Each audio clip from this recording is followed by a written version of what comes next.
recording? Yes. Okay, good. I haven't made a video in, again, forever. I want to talk about DIY Powerwall safety, or more like disaster Powerwalls. Or I mean DIY Powerwalls in disasters, or DIY Powerwall disaster awareness.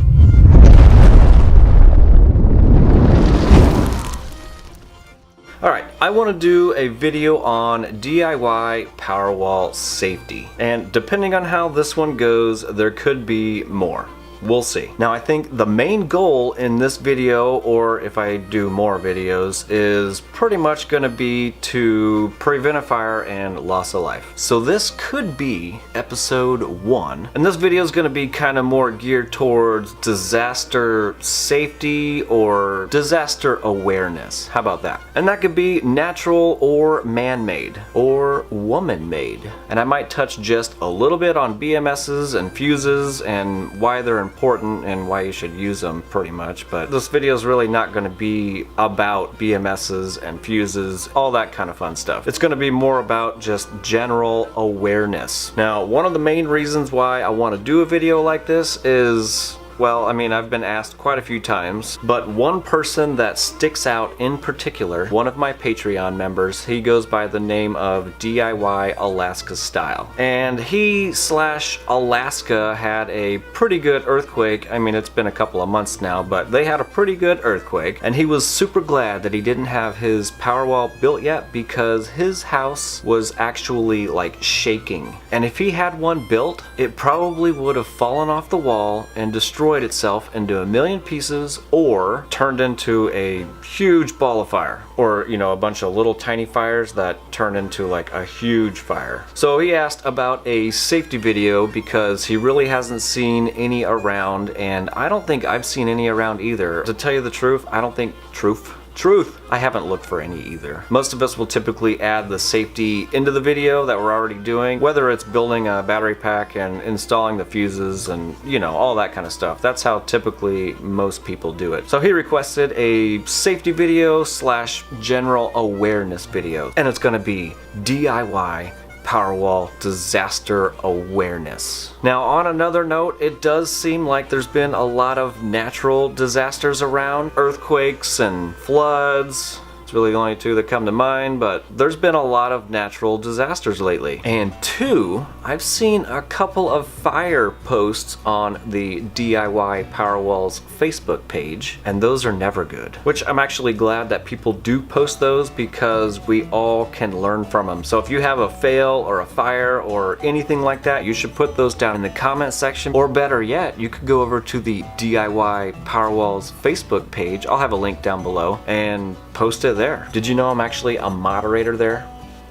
I'm already getting off topic, sorry. Okay, did you know that we had a natural disaster in my neck of the woods? If anybody wasn't aware, I'm in Omaha, Nebraska, and we had some major flooding. Meow, I didn't have any flooding here at my house, but all the surrounding areas were pretty much underwater. Even the building I work in had 2 feet of water in it. Anyways, as far as the disaster awareness or disaster safety goes, I'm pretty much gonna make up a story just to paint you a picture. A lot of it could be hypothetical, and some of it not. Oh, and before I get too far into this video, I do want to say thank you to everybody that replied to my post on the DIY Powerwall's Facebook page. I requested a bunch of pictures of your Powerwall, and that's pretty much just for your viewing pleasure in this video. I also just used some out of the photo gallery too. So if anybody hasn't been to the DIY Powerwall's Facebook page, you should definitely check it out. There's tons of smart people, way smarter than me, a lot of great ideas, and a lot of really cool pictures. So again, for the pictures, just like I had in my post, is Wherever I post your picture or, anything like that, I'm not saying that your Powerwall isn't safe or anything like that, okay? I just wanted to get that out there. This has nothing to do with your own personal Powerwall. I just wanted real DIY Powerwalls for this video. So thank you everybody who posted a picture. Let's get to it. Are you listening? I want you to think about where you live and think about any natural or man-made disasters that could potentially happen in your area. It could be a flood, earthquake, a piece of ice breaks off what are those things called? An ice shelf? A piece of ice breaks off a glacier, creates a tsunami, tornado, kids, volcano, hurricane, cats, human error, a meteor, etc. Alright, here's another part of where the story gets made up. Picture yourself at home, working on or building your Powerwall. Think of the process you've made up, like ripping apart packs, cutting yourself open, testing thousands of cells, sorting them all out, making neat pretty little piles, throwing all those cells into cell holders, making bus bars, spot welding or soldering all the cell level fuses, putting those fancy connectors on, wiring up your BMS if you used one, installing voltmeters, amp meters, connecting it all to your solar panels and inverters or UPS like I did, and actually being able to use it for the first time. You're all happy and excited. You've spent the last year or however long it took to complete the Powerwall. Minimal amount of money possible. Tons of effort went into this thing for this awesome DIY Powerwall. Oh, and this story can also go for people that already have their Powerwall built. And that could go like you're just hanging out with the family, watching a movie, using the energy from your DIY power plant. Maybe you're at work, or maybe you just ran to the store real quick to pick up something for the wife. Then, all of a sudden,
yeah, so all of that was real.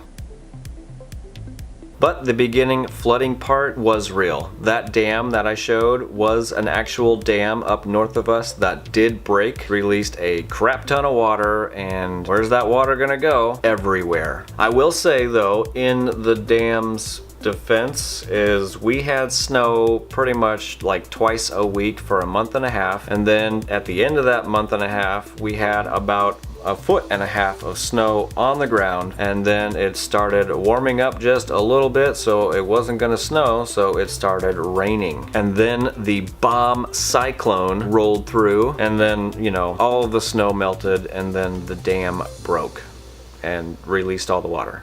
All of that was real. Oh, and I think there was 2 levees that broke too. Anyway, I know a lot of this could be hypothetical and whatnot, but what I'm trying to actually get at is assuming you, your house, your neighborhood actually survived the natural disaster, because we're not getting too conspiracy theory in here, is your Powerwall safe enough for that disaster, if it was a natural disaster? I know mine's not. All right, I'm gonna make up a few more disaster stories for you. Example number 1. If you had an earthquake tomorrow, would your DIY Powerwall survive? Is it bolted down or secured to the wall? Would your battery pack stay in place and not fall into the pack next to it? Or would it completely fall off the wall and possibly cause a fire? Remember, you and or your house survived the disaster, natural or man-made. Example number 2. If there was a tornado in your area, not on your house or anything like that, just in your area, and you had high damaging winds, would your brand new shed that you built to house your Powerwall still be there? Did you anchor it down, or is there gonna be a shed on fire flying through the air? Now, I looked and I couldn't find any sheds on fire flying through the air, so you're gonna have to visualize that one on your own. All right, let's say you anchored that shed down. If a trash can blew into the outside wall, did you secure everything on the inside down? Would it knock anything off the wall and into the Powerwall? Could a pack get knocked off the wall? I feel like I'm saying the word wall a lot, so I apologize, but that's really the only way I can explain it. But could a battery pack get knocked off the wall and bring the rest of the packs down with it? Is the shed's roof strong enough for a tree limb? Do you have metal tools laying around that could fall into it? You know what I'm saying. Would it be safe enough? Example number 3, which I don't have, is, do you have kids? Can their grabby little hands get at any of it? Can they pull on a wire, climb a shelf, knock something over into the Powerwall? Could a kid throw a toy into it, cause a short, cause a fire? Example number 4. Do you have cats? Same thing. Can your cat jump up on a table, a shelf, whatever, miss and grab something, anything like a charger on the way down, cause you know they will, and fling that charger straight into the Powerwall? Now, there's an actual video similar to this. I mean, I tried to get it for this video, but I couldn't download it from Facebook. But anyway, there's a Powerwall on the wall, cat jumps up on a table and sees like another shelf up, so the cat jumps up to the other shelf and misses, falls down, and a charger goes flying. Thank God it didn't go right into the Powerwall, it went somewhere else. Got pretty lucky on that one, ruined the charger, but it could have gone straight into the Powerwall, and I guarantee it would have messed some stuff up. I wanted to say a bad word there, but I held back and didn't do it. Now, there's also some other things that we should be aware of, and this is going to be example number 5, which I'm going to read from the paper. And this one's a true story. It happened to a fellow DIY Powerwaller. He had a fire in his garage, full lithium fire. Most would say that he didn't use a BMS, or it was overcharged, or he was pulling too much power, because that's typically what causes a fire. But what actually happened, fire marshal confirmed. All right, I'm going to read it from the paper now. The fire started in an outlet not even attached to the Powerwall. It ran up the wall to the roof, where it caught the beams on fire. One of the beams broke, which caused the roof drywall to collapse and spread the fire. He had an 8 kilowatt He had an 8 kilowatt Powerwall and assorted goodies. It was also attached to 1.5 kilowatt of solar. It was all monitored by an all-in-one computer on the wall. When the drywall collapsed, it broke the mount to the all-in-one computer, which dropped and knocked over the Powerwall. The fire can't even talk. or read. The fire spread pretty quickly. Within 15 minutes, the entire garage was engulfed, and it took the fire department 2 hours to put the flames out due to the large, that word was capitalized, large amount of lithium-ion cells he had in the garage, both in packs as part of the 8 kilowatt Powerwaller.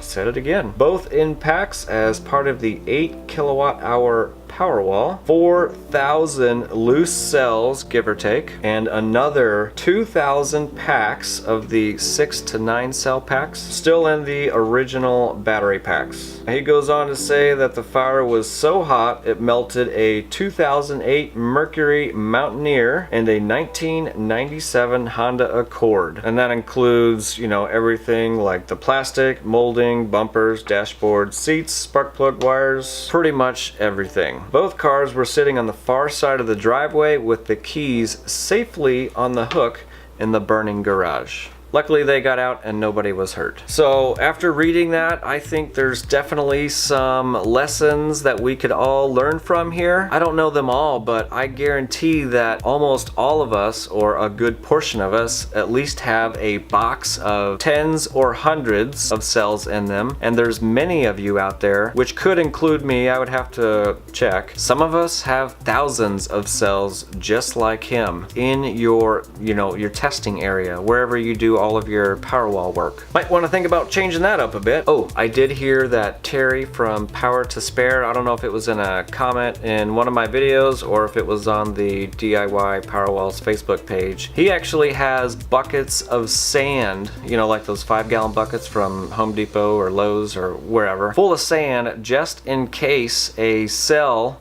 goes postal. He can quickly throw it in that bucket of sand, which is a great idea. I think I'll be adding that one to the list of things. And there's probably many other things that we can use or do to make things safer. You see that back there?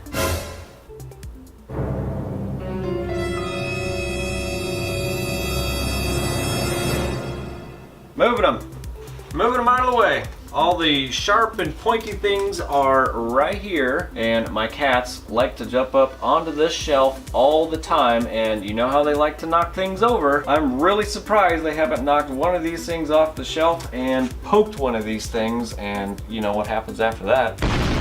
Now I'm feeling pretty lucky that none of that has happened. All right. On to the next example. What are we on, like 6 or something? We can get really strong storms here in the Midwest. Those can bring damaging winds, tornadoes, lightning, a crap ton of rain, and then they disappear. I have 3 cats. I have random drunks crashing into my backyard. And, you know, the random flood. There's probably plenty of things that I could do to make my Powerwall safer. A few things off the top of my head that I can think of right now is I definitely need to add something in between the packs, you know, so I can't trip and fall into them and pop 200 fuses again. I didn't do it again, it just happened the one time. I either want to put a strap or some kind of bracket, you know, on the ends of the packs to hold it to the drawer so the battery packs can't actually move. Maybe something underneath the wheels so the rack can't roll. Rack can't roll. I think that's going to be my new band. My new song. And then again, there's always the, I probably shouldn't even have it down here in the first place. Maybe I'll move it. We'll see. I wonder if I could add some of that concrete board, you know, that we use in showers and all that stuff. The same stuff I use for the cold climate test that's actually still out there and it's not cold anymore. I should probably bring that in. But, you know, the concrete board. I wonder if I could enclose that whole area to make it more of like a closet. And if, hypothetically, if there was a fire outside, you know, the closet, if it would prevent the fire from getting into the closet and or vice versa, if the Powerwall was, God forbid, on fire, if it would keep it in that room. I don't know, I'll have to think about that. I wonder if I could test that out somehow. Yeah, so there's plenty of things that I could do to make mine just a little bit safer. That's all I'm asking. Just being a little bit safer. Think about your own Powerwall. If there was a fire near it, could it catch fire? All right, so can your Powerwall catch fire if there was a fire near it? Do you see where this is going? Okay.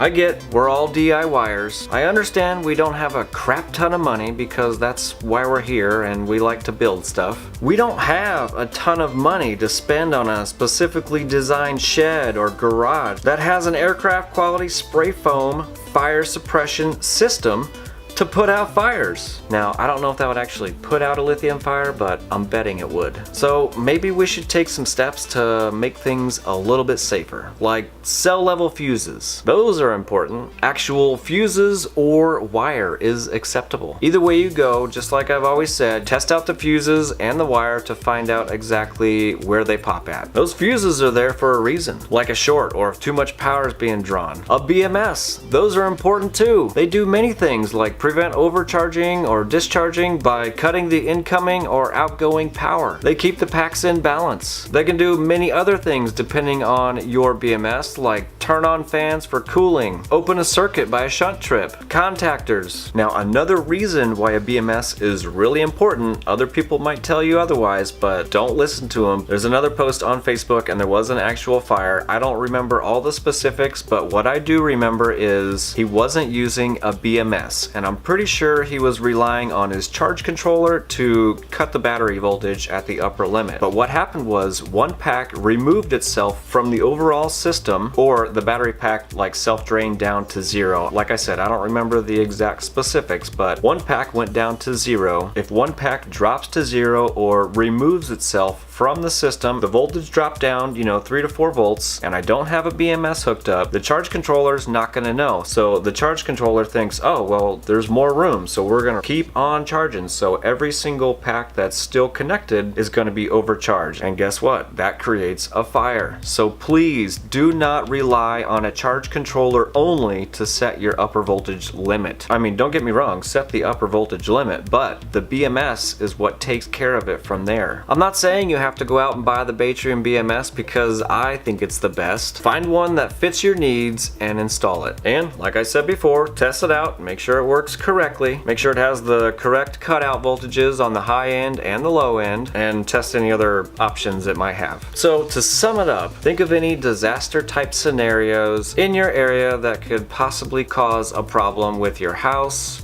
your shed, your garage, your shipping container, and come up with some ways to make it a little bit safer. If you just build a shed outside, make sure to anchor it down. Make sure everything you have on the inside is mounted to the wall.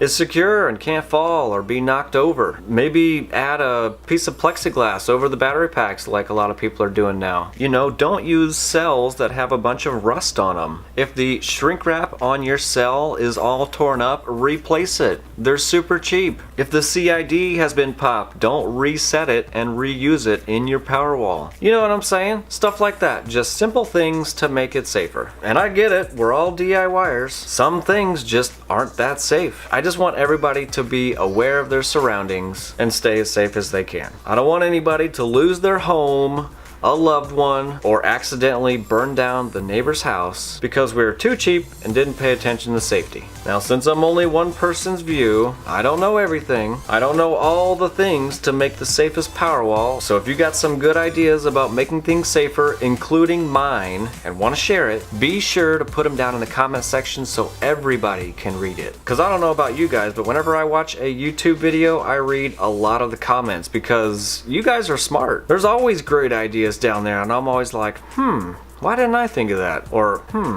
never thought about that. So share your thoughts, your ideas, so everybody can see them. Alright, well, that's pretty much all I got for this video. Hopefully it wasn't too boring. It wasn't meant to scare anybody or say DIY Powerwalls aren't safe, because they are. There's actually very, very few fires, and most of them have been human error. So I just want everybody to stay safe and stay alive. That's pretty much what I'm trying to say. Alright, so I'm pretty sure there's going to be a ton of things I left out and all that kind of stuff, so put those down in the comment section. Let me know what you thought of this video, if it was any good, if there needs to be more safety videos. If you need an Average Joe t-shirt like this one right here, yes, I did buy my own t-shirt. I just got it today. I didn't have any gray ones. Actually, this is like version 1. and then I put them on Amazon so everybody can order one whenever they want to. This would be like version 2. Well, there's like 5 different colors, but this one's the dark gray one. I don't have any dark gray ones. Super soft. Actually, I'm just gonna put it on real quick. It goes along with the ZFT manifest. It's got the average Joe on the front, my famous word on the back. They're on Amazon. They're only 20 bucks, so get yours today. Can't really wink. I'm not a good winker. All right, that's it. Don't forget to like by hitting the little thumbs up button if you find this video useful or not. I mean, you could hit the thumbs down button if you want to, but I prefer the thumbs up. Oh, and don't forget to comment and subscribe, and I'll see you on the next one. I want to talk about, of course, la la la la la. Just kidding. I want to talk about Powerwall safety. Okay, I'm recording. We had probably a good foot and a half of snow on the ground, and then beeping. There was beeping. Could you survive the beeping? Ripping a pack, and then all of a sudden, the natural disaster happens in your area. Like that. Hey, buddy. Thank you. Tail. Alright, I'm gonna press pause for a minute, because I can't do this with you doing that. No, we're not doing this. Come on, I'm not doing this. I'm not playing this game right now. Come on, down, just go. Please go. It's taken me again forever to make a video. There was actually too many was's. No, we're not playing this game. Nope, I'm gonna shut it off, shutting the camera off. Okay, nope, not. Ow, okay, nope, ow, dude. Claws, I just got claws on my lip and my neck. Cats and Powerwalls, see? Look at that. Even though I didn't really like that, I'm probably gonna throw it in the video. I wanna put, they can, whatever. You know what I'm saying. Probably just let it sit here for a minute. I moved some lights around. I don't know if I like it. Actually, I don't really like it right now, but the two, no. Your claws were out. They're getting cut tomorrow.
You wanna hear something funny? This is actually the third time I've recorded this. First time, you know, my lights that were up here, they always make that humming noise. It was ridiculous this time. So I moved those two lights over onto the side walls over here, and then there wasn't enough light right here. That was the second attempt, and I didn't like that one either. So I went out and bought two new LED lights and just redid this video today. Did you notice a difference in, I guess, my voice sound quality? Or did it sound pretty much the same because I still add music to it?